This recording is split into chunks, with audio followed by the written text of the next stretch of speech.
नमस्कार, एमएज भारत में आपका एक बार फिर से स्वागत है। मैं आपका साथी शशिकांत त्यागी। आज हम जिस मुद्दे पर बात करने वाले हैं उस मुद्दे पर एक युद्ध छिड़ चुका है। पूरे देश भर में लोगों के अलग अलग तरीके से बयान आ रहे हैं। मुद्दा क्या है कि भारत देश क्या हिंदू राष्ट्र बनेगा। अभी योगी जी ने इस पर एक वक्तव्य दिया था कि भारत देश हिंदू राष्ट्र था, है और रहेगा। इस पर ही कुछ अलग अलग पार्टियों के लोगों ने, सांसदों ने, विधायकों ने अपने अपने वक्तव्य जारी किए हैं। इसी मामले में सपा के एक सांसद ने कहा कि हिंदू राष्ट्र ना कभी था, ना कभी है और ना कभी रहेगा। आइए इसी पर हम आम जनमानस की प्रतिक्रिया जानते हैं। हमारे साथ में है शर्मा जी, इनसे जानते हैं कि इनका मत क्या है कि भारत देश क्या हिंदू राष्ट्र बनेगा। शर्मा जी, आपका एमएज भारत में बहुत बहुत स्वागत है। जी नमस्कार। जैसा कि योगी जी ने अभी कहा था कि भारत देश हमारा हिंदू राष्ट्र था, है और रहेगा। देखिए, जहाँ तक सवाल त्यागी जी आपने जो पूछा हिंदू राष्ट्र के बारे में, अगर हम अपने प्राचीन इतिहास को और ग्रंथों को देखते हैं तो हमें हिंदुत्व और हिंदू और सनातन के अलावा कहीं से कहीं तक कोई चीज़ नज़र नहीं आती। क्योंकि अगर अभी एक छोटा सा हमारे माननीय योगी जी ने एक पीछे राजस्थान के अंदर एक वहाँ प्रोग्राम में गए थे तो उन्होंने वो बोला था कि भाई राष्ट्र धर्म सनातन धर्म राष्ट्र धर्म है। तो मैं कहीं ना कहीं उनकी इस बात से इसलिए भी सहमत हूँ क्योंकि सनातन ही जोड़ने का कार्य करता है, तोड़ने का कार्य आज तक सनातन ने कहीं से कहीं तक नहीं किया, ना ही किसी इतिहास में कोई उल्लेख मिलता है इस बात का। और कहना योगी जी, माननीय योगी जी का, हमारे चीफ मिनिस्टर जी जो हैं, कि ये राष्ट्र पहले हिंदू था और हिंदुत्व के बल पे ही सारे ये जितना भी निर्माण कार्य हुए हैं राष्ट्र को बनाने में। और अब जैसे उन्होंने एक उदाहरण दिया था कि हमारे यहाँ से कोई मक्का मदीना हज करने के लिए जाते हैं तो वहाँ उनको हिंदू के नाम से जाना जाता है, उनकी पहचान हिंदू के नाम से जानी जाती है, जो कि एक इनको भी बताने वाला एक चमत्कारिक सत्य है ताकि इनको भी अपनी पहचान पता लगे कि हिंदू क्या है। और इस चीज़ को अगर हम देखें और इस पर विश्लेषण करें तो जो कुछ विपक्षी गण, कुछ लोग नेतागण अपनी सस्ती राजनीति करके अपने आप को चमकाना चाहते हैं, वो उनके लिए कहीं से कहीं तक भी ठीक नहीं है। और मैं समझता हूँ इस चीज़ का जवाब हमारा हिंदू राष्ट्र और हिंदुत्व और हमारा सनातन धर्म उनको माकूल समय पर जवाब देगा। और जहाँ तक हिंदू राष्ट्र बनने की बात है तो ये तो पहले भी हिंदू राष्ट्र था, आज भी हिंदू राष्ट्र है और आगे भी हिंदू राष्ट्र ही रहेगा। इसमें बनने का कोई सवाल ही पैदा नहीं होगा क्योंकि ये ऑलरेडी है। योगी जी के इस वक्तव्य के बाद में नेपाल के जो प्रधानमंत्री हैं जी, उनका भी वक्तव्य आया है कि हम भी बहुत जल्दी इसी प्रयास में हैं कि नेपाल को फिर से हिंदू राष्ट्र घोषित किया जाए। जी, तो क्या आपको लगता है कि योगी जी के बयान से उनको भी प्रेरणा मिली है? नहीं, प्रेरणा क्या, देखिए अभी अगर हम बात करें उनके बयान की तो अभी हमारे अयोध्या में जो शालिग्राम पत्थर आए हैं वो सब नेपाल की पहाड़ियों से आए हैं, जहाँ पर शालिग्राम पहले से ही विराजमान है। इट मीन्स तो वो तो पहले से ही हिंदुत्व के उसमें रंगा हुआ था। और नेपाल को आज तक हमेशा स्वतंत्र रहा और हिंदू राष्ट्र ही बोला गया, वहाँ कभी कोई दूसरा हमने सुना ही नहीं है आज तक कभी।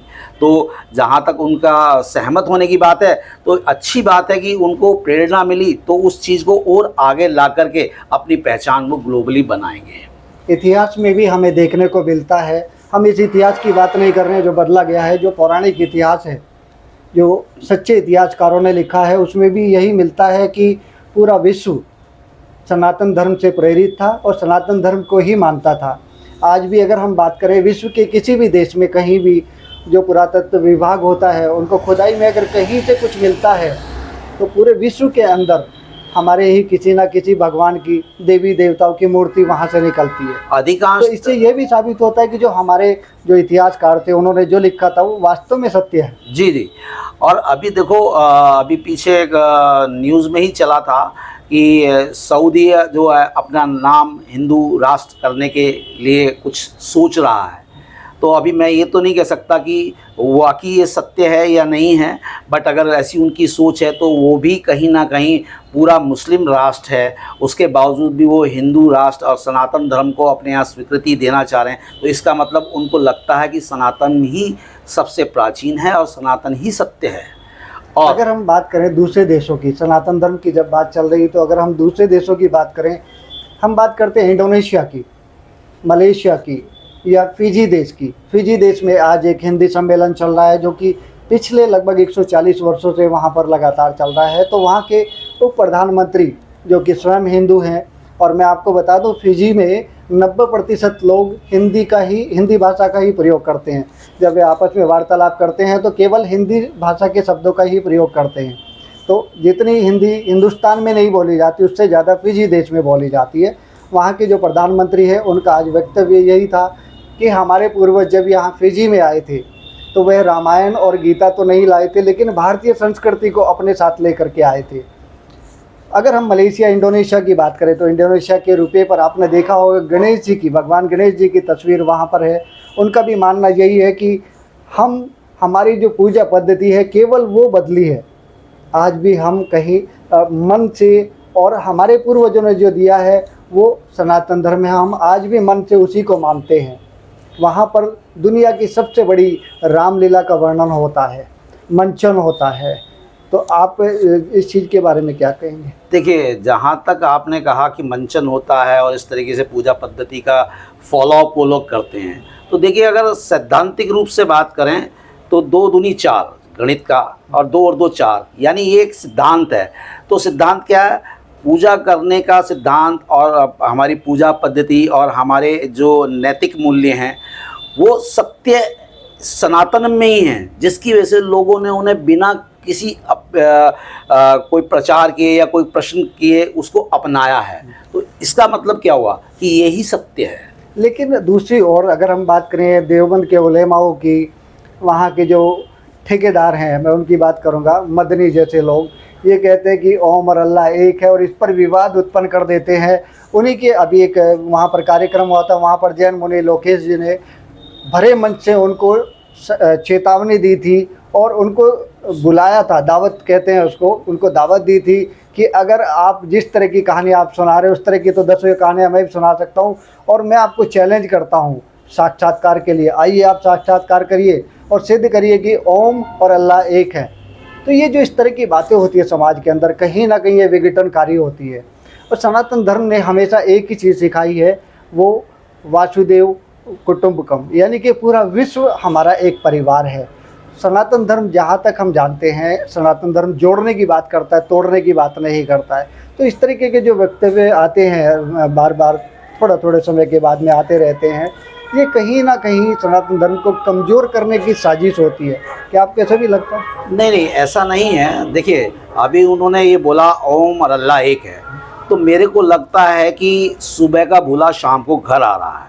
यानी वो भटक रहे थे। पहले वो कई बार भाषा का प्रयोग करते थे कि हिंदू लोग काफिर हैं। कम से कम आज उन्होंने एक खुले मंच पर आकर के ये तो माना कि ओम और अल्लाह एक हैं। जब उन्होंने ओम का उच्चारण करना शुरू कर ही दिया है, तो मैं समझता हूँ अल्लाह का विलय अपने आप उसमें हो जाना है और सनातन को पहचान अपने आप मिल जाएगी। तो मैं तो यही कहूँगा कि अब कुछ जो भ्रमित लोग थे, जो भटके हुए लोग थे, धीरे धीरे घर वापसी हो रही है और शायद ये आने वाला समय बहुत अच्छा होगा और सनातन के लिए भी और हमारे हिंदुत्व के लिए भी। क्योंकि कहना, आपने जैसे कहा कि जोड़ने का कार्य करते हैं, तो सही बात है, जोड़ने वाला ही पुरस्कृत किया जाता है। विध्वंसक को तो आदमी कुछ समय याद करते हैं फिर भूल जाते हैं, लेकिन तो जोड़ने वाले को क्या लगता है कि जो 2024 में चुनाव होने वाले हैं, क्या यह भी एक प्रमुख मुद्दा रहेगा कि भारत को हिंदू राष्ट्र घोषित किया जाए? बिल्कुल हो सकता है कि ये अपने आप में एक ज्वलंत मुद्दा है इस वक्त जो चल रहा है। और मैं जहाँ तक देख पा रहा हूँ कि लोग बागों की विचार करने की क्षमताएं वो बदलती जा रही हैं। सोशल मीडिया पर भी एक ट्रेंड चल रहा है कि भारत को हिंदू राष्ट्र घोषित बिल्कुल बिल्कुल। और जो लोग कहते थे पाकिस्तान के पक्ष में होते थे, वो भी बताते हैं कि देखो आज पाकिस्तान कहाँ चला गया अपनी इन नीतियों को लेकर के, आज सनातन और हिंदुत्व की नीति लेकर के भारत कहाँ चला गया। भारत की सभी देशों में चर्चा हो रही है, सभी देश भारत के लिए एकजुट होकर के खड़े हैं और भारत को किसी प्रकार का सोच भी नहीं रहे कि कोई उसको नुकसान दे दे।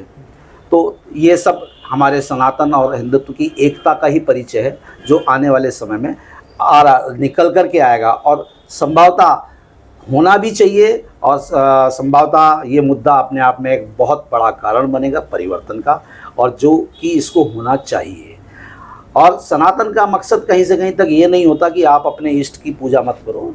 हमारे सनातन में भी 33 कोटि देवी देवता हैं, सबके इष्ट अलग अलग हैं, लेकिन सबका मंतव्य एक ही है कि उसको अपनी प्रार्थना करें और किसी प्रकार का वायलेंस ना करें।